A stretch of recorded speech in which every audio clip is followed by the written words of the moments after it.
Hello friends, आज की इस वीडियो में हम बात करने वाले हैं how to attempt the question को कैसे अटैम्प्ट करें। क्लियर है? तो मेरे से साथ लास्ट तक बने रहिएगा। हम एक एक पॉइंट आपको डिस्कस करने वाले हैं कि एग्ज़ाम हॉल में क्वेश्चन पेपर को कैसे अटैम्प्ट करें। क्लियर है? और ये मेनली 2025 वाले जो स्टूडेंट है BSc first semester BSc nursing वाले हैं, ये उनके लिए है। बाबा फरीद यूनिवर्सिटीज़ का ये क्वेश्चन पेपर पैटर्न बताऊंगा और इसको कैसे अटैम्प्ट करना है उसके बारे में बताऊंगा। ठीक है?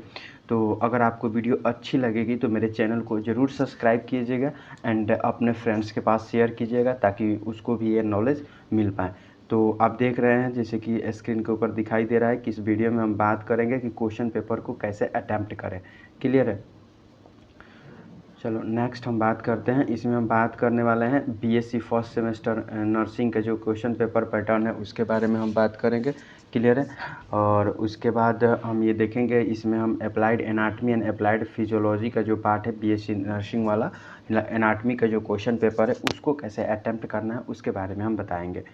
आगे बढ़ते हैं। अगर आपको वीडियो अच्छी लगेगी तो ज़रूर मेरे चैनल को सब्सक्राइब कीजिएगा। मेरे चैनल का नाम है क्लियर कंसेप्ट क्रिएटर। जैसे कि इस पे ऑलरेडी मैं वीडियो बना चुका हूँ। आप एक बार मेरे चैनल पर ज़रूर विजिट कीजिएगा एंड देखिएगा कि उसका पैटर्न क्या होता है क्वेश्चन पूछने का। जो एनाटमी होता है दो पार्ट में पूछता है, section A and section B में। क्लियर है? सेक्शन ए में टोटल 37 मार्क्स का पूछता है, सेक्शन बी में टोटल 38 मार्क्स का पूछता है। ये ऐसे 10 एमसीक्यू पूछता है, 6 मार्क्स का एक क्वेश्चन पूछता है। ऐसे मैंने वीडियो एक्सप्लेन कर रखा है, आप ज़रूर जाइएगा। बीएससी नर्सिंग फर्स्ट सेम वाले मेरे प्लेलिस्ट में जाइएगा, बीएससी नर्सिंग फर्स्ट सेमेस्टर वाले में क्लिक कीजिएगा, उसमें आपको ये वीडियो मिलेगा कि कैसे क्वेश्चन पेपर का पैटर्न होता है। तो एक बार ज़रूर विजिट कीजिएगा। नेक्स्ट हम आगे बढ़ते हैं, क्वेश्चन पेपर कैसे अटैम्प्ट करेंगे। आपके सामने स्क्रीन पे ये क्वेश्चन पेपर दिखाई दे रहा है जो 2024 में पूछा गया था। ये applied anatomy and applied physiology का पार्ट है। क्लियर है? टोटल पेपर जो होता है 75 मार्क्स का होता है। टोटल पेपर कितने मार्क्स का होता है? 75 मार्क्स का। क्लियर है? चलो हम आगे बढ़ते हैं। अब ये क्वेश्चन पेपर है, आप देख सकते हैं। सेक्शन ए वाला पार्ट था, अब ये रहा सेक्शन बी। ये जो आपको दिखाई दे रहा है ये सेक्शन बी वाला पार्ट है, आप देख सकते हैं। चलो हम आगे बढ़ते हैं, ये सेक्शन बी का पार्ट है। चलो अब हम डिस्कस करते हैं कि क्वेश्चन पेपर अटैम्प्ट कैसे करें। तो एग्ज़ाम हॉल में टोटल हमारे पास 3 आवर्स का टाइम होता है। क्लियर है? 3 आवर्स का टाइम होता है। 3 आवर्स को अगर हम मिनट में कन्वर्ट करते हैं तो 60 × 3 = 180 मिनट्स हमारे पास होता है। 3 आवर्स को अगर मिनट में हम कन्वर्ट कर रहे हैं तो हमें कितना मिनट्स हो जाता है? 180 मिनट्स। तो आप 180 मिनट्स में से 10 माइनस कर दीजिए। टोटल हमारे पास क्वेश्चन अटैम्प्ट करने के लिए बच कितने रहे? 170 मिनट्स। हमने 10 क्यों माइनस की? 10 मिनट में आप मतलब कि वो जो एग्जामिनर होते हैं वो साइन कराने आते हैं, रोल नंबर क्या क्या सब पूछते हैं, वो सब फिल करने के लिए या किसी अदर काम के लिए इसमें से हमने 10 माइनस कट कर दिया। तो टोटल क्वेश्चन पेपर करने के लिए, अटैम्प्ट करने के लिए हमारे पास टोटल 170 मिनट्स बच रहा है। तो 170 मिनट्स में हम ये मेनली हम बात कर रहे हैं applied anatomy and applied physiology वाले पार्ट का। क्लियर है? तो 170 मिनट्स में हम इसको 2 पार्ट में डिवाइड करते हैं। तो एक पार्ट तो कितने होता है, वह 2 भाग में डिवाइड करते हैं तो एक भाग बढ़ता है 85 मिनट्स का। क्लियर है? कैसे करना है कि 3 आवर्स को हम 180 कन्वर्ट कर दिए मिनट में, 180 में से मैंने 10 माइनस कर दिया। क्यों?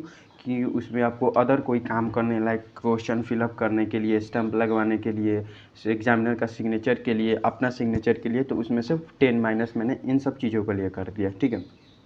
तो आपके पास टोटल बच रहे हैं 170 minutes.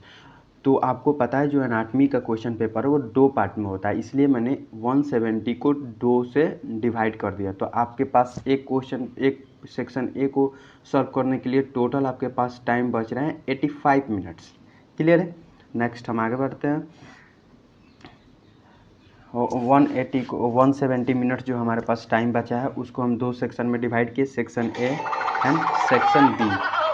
Section A and section B. जो सेक्शन ए वाला पार्ट होता है अप्लाइड एनाटमी वाला होता है, applied anatomy, and section B होता है अप्लाइड फिजियोलॉजी। क्लियर है। जो अप्लाइड ए होता है 37 मार्क्स का होता है, सॉरी जो सेक्शन ए होता है 37 मार्क्स का होता है एंड जो सेक्शन बी होता है 38 मार्क्स का होता है। तो दोनों पार्ट को हमने 85 मिनट्स मतलब अप्रॉक्स दे दिया, 85 मिनट सेक्शन ए को एंड 85 मिनट सेक्शन बी को। क्लियर है। वेट मैं कलर चेंज कर लूँ। चलो दोनों को हमने 85 मिनट्स दे दिया। क्यों दे दिया? क्योंकि एनाटॉमी का जो पेपर होता है दो पार्ट में होता है, पहला होता है सेक्शन ए एंड दूसरा होता है सेक्शन बी, जैसा कि आपने क्वेश्चन पेपर देखा। आगे बढ़ते हैं। तो दोनों को हमने कितना टाइम दे दिया? 85 मिनट्स एक सेक्शन ए को दे दिया, 85 मिनट सेक्शन बी को दे दिया। क्लियर है। चलो हम आगे बढ़ते हैं। अब हम बात करते हैं क्वेश्चन पेपर। हमारा क्वेश्चन पेपर हमें दी जाती है जिसमें section A and section B होता है। क्लियर है। सेक्शन ए जो होता है 37 मार्क्स का, सेक्शन बी जो होता है 38 मार्क्स का। क्लियर है। तो एग्जाम हॉल में हमें एक क्वेश्चन पेपर दिए जाते हैं, एक क्वेश्चन पेपर दिए जाते हैं जिसमें से ये दोनों उसी क्वेश्चन पेपर में दोनों पार्ट होता है। बट हमें जो बुकलेट होता है जिस पे हमें आंसर लिखना होता है वो हमें दो अलग अलग देखने को मिलते हैं। क्या होते हैं? दो अलग अलग देखने को मिलते हैं। जैसे कि बुकलेट ए हो गया एंड बुकलेट नंबर दूसरा हो गया। जो बुकलेट ए होता है उसमें टोटल 45 पेज होते हैं। क्लियर है।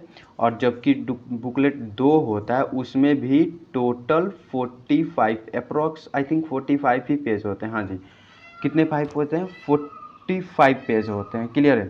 तो इन 40 जैसा कि आपको बताया कि एनाटॉमी के क्वेश्चन पेपर में आपको दो अलग अलग बुकलेट दिए जाते हैं। Suppose booklet number 1 and booklet number 2, ये दो अलग अलग बुकलेट होते हैं। इसमें आपको पेज 42 से 45 पेज देखने को मिलते हैं। 42 से 45 पेज आपको देखने को मिलते हैं दोनों पार्ट में। ठीक है, बुकलेट 1 एंड बुकलेट 2 में। ठीक है, क्लियर है। अब आपको इसमें कोशिश करना है, ये जो बुकलेट 1 होता है इसमें आपको 37 मार्क्स का क्वेश्चन लिखना होता है एंड आंसर लिखना होता है एंड बुकलेट 2 में आपको 38 मार्क्स का। 37 आपको एनाटॉमी होता है एंड 38 जो होता है आपको फिजियोलॉजी होता है। यहाँ तक क्लियर है आपको?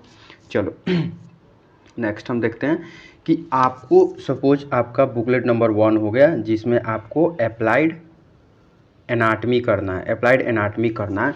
तो आपको कोशिश करना है, कोशिश क्या करना है कि कम से कम मिनिमम आप 20 पेज इसमें से भर दीजिए। आपके पास टोटल 42 से 45 पेज होंगे। तो आपको कोशिश करना है कि मिनिमम से मिनिमम आपको 20 पेज इसमें भरना ही है अगर आपको पास होना है। तो मिनिमम आपको 20 पेज, अगर आगे भी आप बढ़ सकते हैं लेकिन मिनिमम 20 पेज आपको भरना पड़ेगा। क्लियर है। सिमिलरली आपको सेक्शन 2 वाले में बुकलेट नंबर 2 जो मिलेगा आपको टोटल कितने टाइम मिलेंगे? 37 मार्क्स के क्वेश्चन सॉल्व करने के लिए आपको टोटल मतलब 85 मिनट्स टाइम दिए जा रहे हैं। 85 मिनट्स। तो आपको इस तरह से मैनेज करना है कि आप 85 मिनट्स में अप्रॉक्स क्या कम्प्लीटली अपने 37 मार्क्स के क्वेश्चन को सॉल्व कर लीजिए अप्रॉक्स। अगर आप पूरे के पूरे क्वेश्चन 85 मिनट्स में सॉल्व नहीं कर पा रहे हैं तो बुकलेट 1 को आंसर शीट को आपको वहीं पे छोड़ देना है। जितना आपने किया है जैसे ही आपका 85 मिनट्स टाइम ओवर हो रहा है तो बुकलेट नंबर जो 1 है उसको वहीं पे छोड़ दीजिए। क्लियर है। वहीं पर छोड़ दीजिए। उसके बाद आप जंप कर जाइए बुकलेट नंबर 2 पे। क्लियर है। तो बुकलेट नंबर 2 को सॉल्व करने के लिए आपके पास फिर से 85 मिनट्स टाइम होंगे। क्लियर है। 85 मिनट्स ये कितने मार्क्स का होता है? 38 मार्क्स का होगा। इसमें भी आपको सिमिलरली 85 मिनट्स आपको टाइम दिए जा रहे हैं अकॉर्डिंग जैसे कि हमने अपना मैनेज करने का तरीका बनाया। तो 85 मिनट्स आपको टाइम दिए जाएंगे। इसमें कोशिश करना है, अगर सेक्शन ए वाला आप पूरा क्वेश्चन सॉल्व नहीं कर पाए हैं तो आपको कोशिश करना है जो पार्ट 2 आप क्वेश्चन सॉल्व करने जा रहे हैं उसको तेज़ी से सॉल्व करना है ताकि आप टाइम को सेव कर सके और फिर से आप इस पार्ट को दे सके। क्योंकि मैंने शुरू में बताया कि दोनों पार्ट में पास होना कंपलसरी है। सपोज कि अगर आप सेक्शन ए जो है अप्लाइड एनाटॉमी में पास हो जा रहे हैं। क्लियर है। एंड जो सेक्शन बी है उसमें आप पास नहीं हो पा रहे हैं, जैसे कि फेल्ड हो जा रहे हैं, तो आपको फिर से दोनों पार्ट का एग्ज़ाम देना पड़ेगा। तो इसीलिए एग्ज़ाम हॉल में टाइम मैनेज करना बहुत कंपलसरी है, क्योंकि अगर आप बी में फ़ेल हो रहे हैं तो ए को भी एग्ज़ाम देना पड़ेगा, अगर आप ए में फ़ेल रहे हैं तो बी में भी आपको फिर से एग्ज़ाम देना पड़ेगा।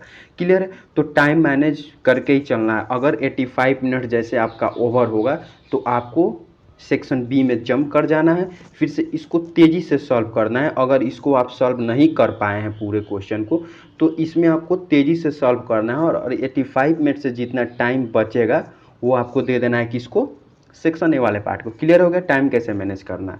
चलो नेक्स्ट, जैसे कि सपोज ये पेज नंबर 1 है आपके बुकलेट का, तो जैसे ही आपको क्वेश्चन पेपर मिलेगा, question answer sheet, question paper भी नहीं मिलेगा, पहले आपको बुकलेट मिलेगा जिसमें आपको आंसर लिखना है। तो टोटल जो एनाटमी वाला पार्ट है, अप्लाइड एनाटमी वाला पार्ट है, उसमें आपको 10 MCQ मिलेंगे। तो आपको फ्रंट पेज पे क्वेश्चन नंबर 1 के आपको नंबर पहले ही ऑलरेडी लिख देना है, 1 2 3 4 5, ऐसा ही आपको 10 तक लिख देना है। क्लियर? और उसके जस्ट सामने सपोज कि क्वेश्चन नंबर फर्स्ट का ऑप्शन क्या है, ए करेक्ट है, तो आपको ए लिख देना है। फिर से आपको एरो दे के, अगर आपके पास टाइम है, मतलब अगर उतना आप मैनेज कर सकते हैं, तो आप उसका नेम भी लिख सकते हैं। सपोज कि आपके ऑप्शन ए में कोई टेंडन दे रखा है, टेंडन, ऑप्शन ए में टेंडन राइट ऑप्शन है, तो एरो देकर टेंडन लिख देना है। ठीक है? तो आपको 1 से 10 तक क्लियर कर देना। उसके बाद जैसे आपको क्वेश्चन पेपर मिलेगा तो आपको देखना है कि आप किस आप MCQ को सॉल्व करते हैं, तो सॉल्व कर पा रहे हैं तो उसका आंसर आपको लिख देना है। क्लियर? और जो आपको नहीं आ रहा है MCQ, उसके सामने एरो बनाकर छोड़ देना है। क्योंकि लास्ट में क्या होता है कि थोड़ा सा एग्जामिनर हमें छूट देता है, तो हम एक दूसरे से पूछ करके MCQ कर सकते हैं। तो आपको अगर सपोज क्वेश्चन नंबर 2 नहीं आ रहा है तो इसको आप छोड़ देना है। लास्ट में आप चांस ले सकते हैं, किसी से हेल्प ले सकते हैं, किसी से पूछ सकते हैं, और ऐसे ही आप गलत आंसर नहीं करेंगे। ठीक है? लेकिन छोड़ना भी नहीं। अगर लास्ट में आपको कोई नहीं बता पा रहा है तो आपको जो आपको अच्छा लगेगा ऑप्शन, उसको आपके यहाँ पे लिख देना है। क्लियर हो गया कैसे अटेम्प्ट करना? चलो नेक्स्ट, सिमिलरली आपको सेक्शन बी में भी वही काम करना है। 1 से लेकर 10 तक नंबरिंग लिख देना है, उसके सामने आंसर लिखना है, ऑप्शन कौन है वो लिखना है।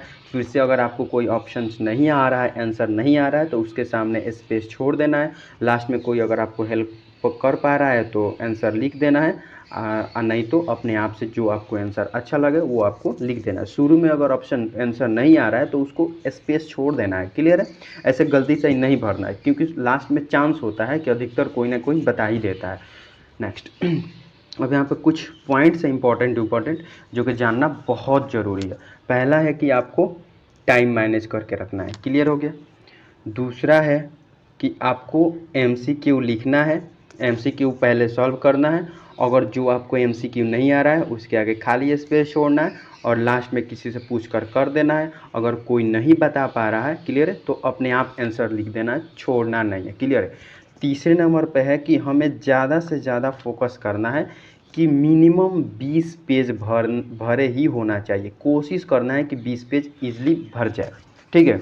वैसे 20 पेज तो भरता नहीं, मैंने खुद ही नहीं भरा था, लेकिन मैं आपको बता रहा हूँ कि कम से कम आपको 20 पेज भरने ही पड़ेंगे। क्लियर हो गया?